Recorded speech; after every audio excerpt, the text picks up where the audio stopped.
you doing? We are looking at a Playboy.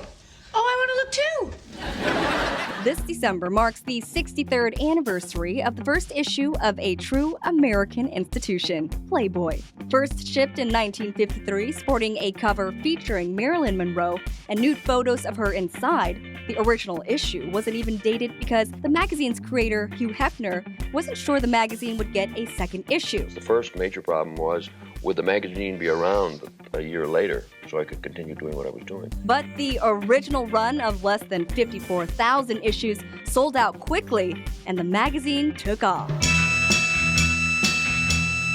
By the 1960s, Playboy was deep-rooted in American culture, with the magazine itself, the famous Playboy clubs, the TV show Playboy After Dark, and Hugh Hefner as the unofficial figurehead of the swinging 60s. You and I are both kind of work-oriented, I think, so we know how to play, too, Fast forward to 2016, and not only is Playboy still around, but the iconic bunny logo is still as famous as ever. And was it all due to the magazine's nudity? Hardly. Playboy reflects your appreciation of the total good life. It reflects your good taste in fashion, fun, fiction, and fact. Some of the 20th century's most prominent authors were featured in the publication. From Ray Bradbury's Fahrenheit 451, pieces by Roald Dahl, Gore Vidal, and Norman Mailer, or interviews with John Lennon, Martin Luther King Jr., and a litany of others, the quality of writing in Playboy was groundbreaking. Of course, the magazine's history with nudity cannot be ignored. In the early years, Playboy was considered by many to be progressive and positive. I think that we are relatively free today in terms of our sexual behavior. The kinds of laws that existed back then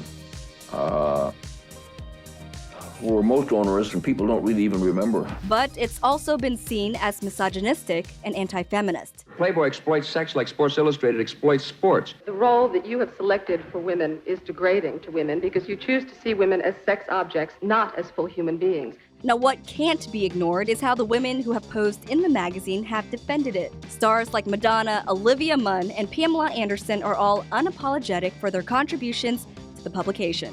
At the beginning of 2016, Playboy actually changed the magazine to get rid of nudity, and the future of Playboy is unclear after significant losses, forcing them to even put the historic Playboy mansion up for sale. But with Hugh Hefner's youngest son, Cooper, now the face of the company, a fresh take on the magazine and the company might help Playboy stay relevant in these changing times.